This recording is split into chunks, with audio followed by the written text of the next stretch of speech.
My God, what is he doing here? How did he know our house? What am I going to do now? Stella asked herself in total confusion.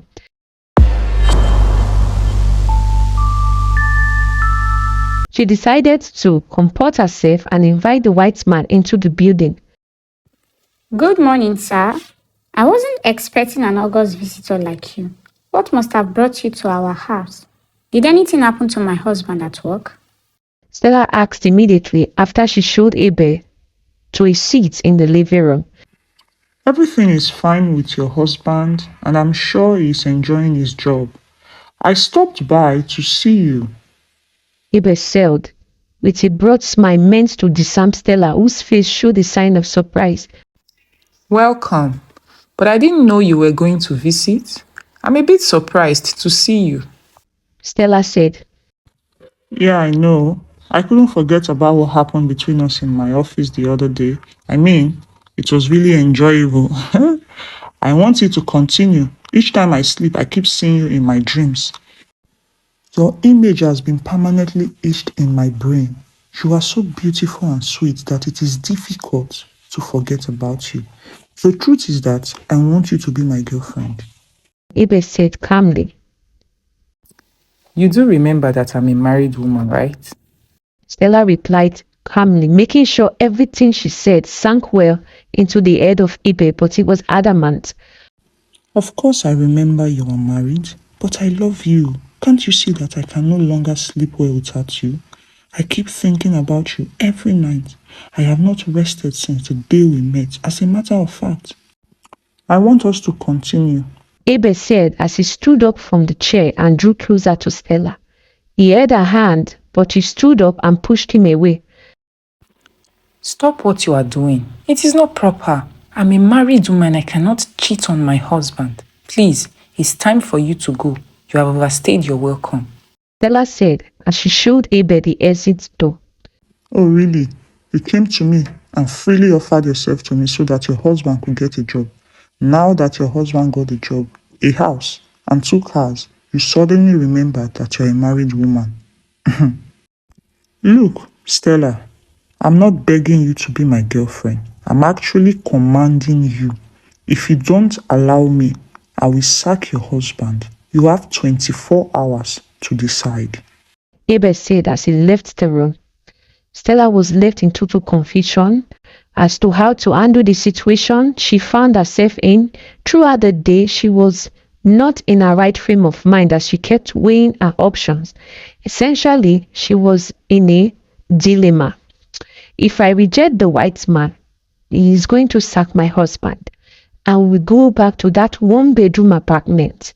We will lose the house and the 2 cars we now have in our possession. My husband will become jobless again, putting us at the mercy of hunger and lack of money. This is bad, Stella said to herself while reflecting on the situation in the living room. I was just thinking what I did with the white man was a one-off thing. I did not know he would come back for more like Oliver Twist. What am I going to do right now? Stella asked herself. Stella loves her husband and did not want to lose him. She also doesn't want her husband to lose his job. She was trying to make the right decision, but she soon realized that whichever decision she took would have serious consequences on her and her husband. I don't know if I should tell my husband about this. Should I tell him the truth? I think it is better to tell him the truth and be free of the guilt. But if I tell him the truth, he is going to hate me forever. He would feel terrible if he becomes aware that I slept with Abe to get him a job. No man wants to hear that his wife slept with another man. My husband will kill me if he ever finds out what happened between me and Mr. Abel. He may even divorce me if he discovers the truth. Telling the truth is not an option. There must be another way out of this mess, Stella said in her head. She was watching a movie, but her mind was not focused on the TV because she was busy thinking about her problem. As she was Ruminating and trying to figure out how to handle a problem, her phone beeped, and when she checked, she saw that it was a WhatsApp message from Abel. I hope you have taken a decision about what I told you when I visited your house. I was not joking about dismissing your husband from work. I will do it tomorrow if you refuse to visit my house. If you know what is good for you, come to my house once your husband goes to work. The address to my house is in the message. And let me also inform you that I have a video of what we did in my office. I will send it to you. Even after sacking your husband, I will still get what I want from you, or I will make the video to go viral. So please don't try me. Follow the address tomorrow and visit my house, or you will regret ever knowing me. The message reads. Stella became so scared after she read the message. Oh God. So he recorded a video of her bedroom action in his office. I didn't know he planted a camera in his office. I'm in real mess, Stella said. Her phone beeped again. She saw that Abel sent her the video showing what they did during the intimate moment in his office. There's fire on the mountain, Stella said after watching the video. If this man posts this video online, I'm finished. I'm not sure I can survive it. I will prepare and visit his house tomorrow, Stella said. The door flipped open and she saw that her husband had come back from work. Welcome, honey. How was work today? Stella asked. She was crying before her husband came in, but she quickly wiped the tears gushing from her eyes and started smiling. My darling, are you okay? Is that tears in your eyes? Are you crying? Idris asked his wife as they hugged. No, honey, I was cutting onions in the kitchen. That's what brought tears from my eyes. I'm cooking okra soup for you, and I was cutting onions to use and spice up the meat. You know, onion is very medicinal, Stella said with a smile. Her husband believed her. Throughout that night, Stella was not herself. The thought of the problem she got herself into kept making her scared. Even when they went to the bed that night, she barely slept.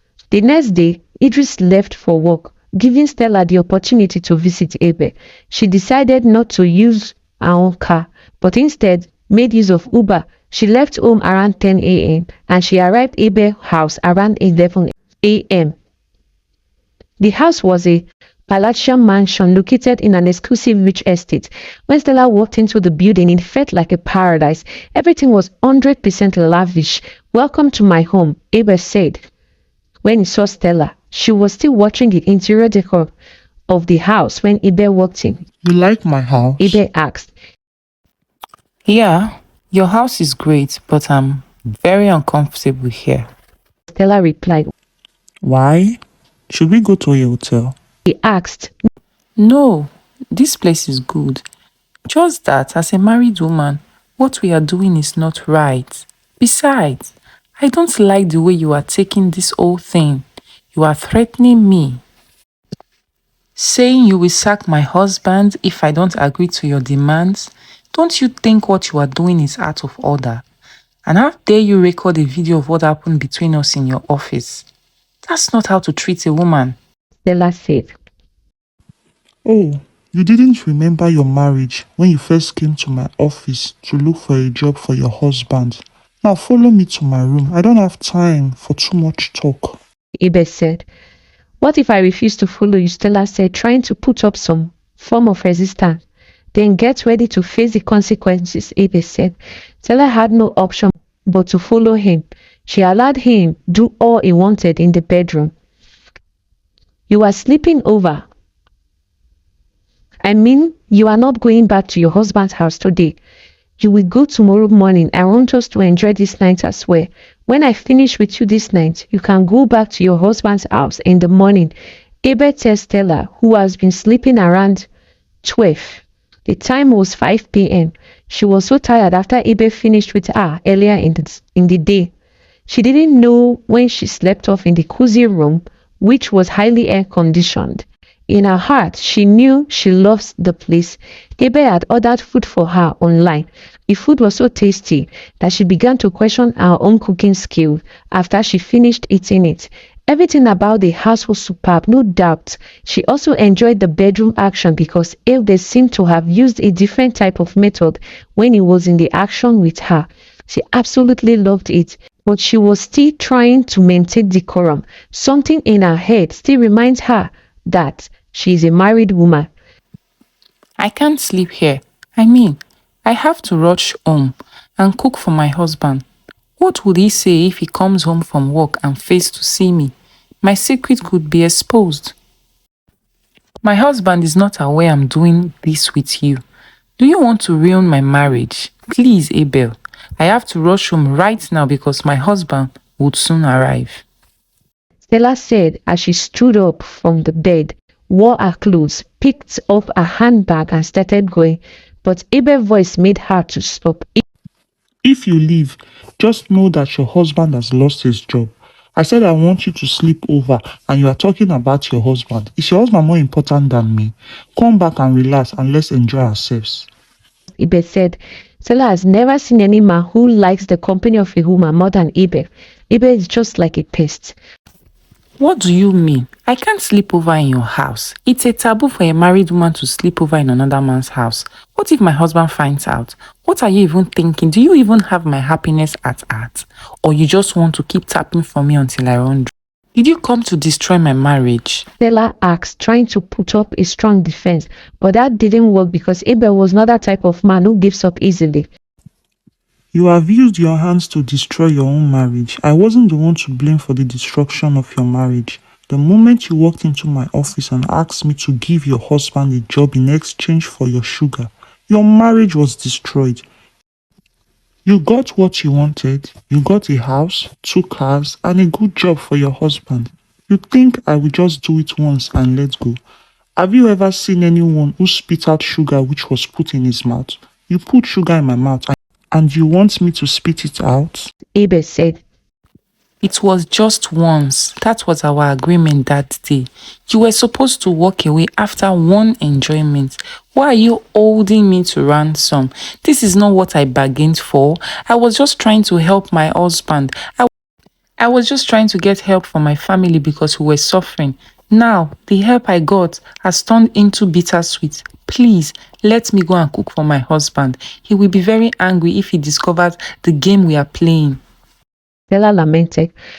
I don't care about those things you are saying.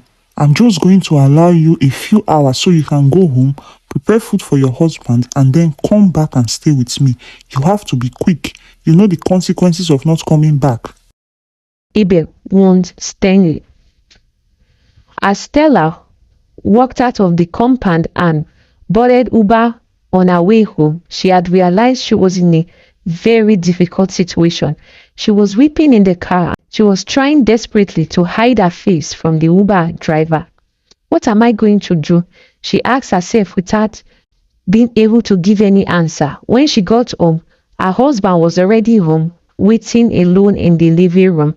I'm sorry you waited so long, darling. I went out to buy soft drinks for you. We don't have any in the fridge anymore, Stella said as she hugged her husband and placed a can of Portina before him. She had taken 3 bottles of Martina from Abel's fridge and it was one of them she gave to her husband. Luckily for Stella, she had prepared a meal the previous day. She quickly warmed it and dished it for her husband, who ate to his satisfaction. I'm going for a night vigil in the church. I want to go and pray for the family and for you to continue to succeed at your workplace. Stella tells her husband he was washing his hands after I finished eating the pounded yam and egusi soup. All right, that's a good idea, Idris, her husband, said. He had finished washing his hands in the bowl of water held up for him by Stella. Are you saying I can go? Stella asked calmly. Yes, of course, Idris said. Stella was surprised that her husband had approved her request so easily. I guess I won't see you in the morning before going to work, Idris said. Yeah. I will stay in the church till daybreak, Stella said. She went into the room, took her bag, and left the house after hugging her husband. She called Uber and went straight to John's house. Shortly after Stella left, Idris, her husband, felt he too needed to pray for himself. Recently, he had been feeling as if he had abandoned God after he got a good job. Let me go to the night vigil and join my wife so we can pray together, Idris said as he picked up his car keys and drove to the church.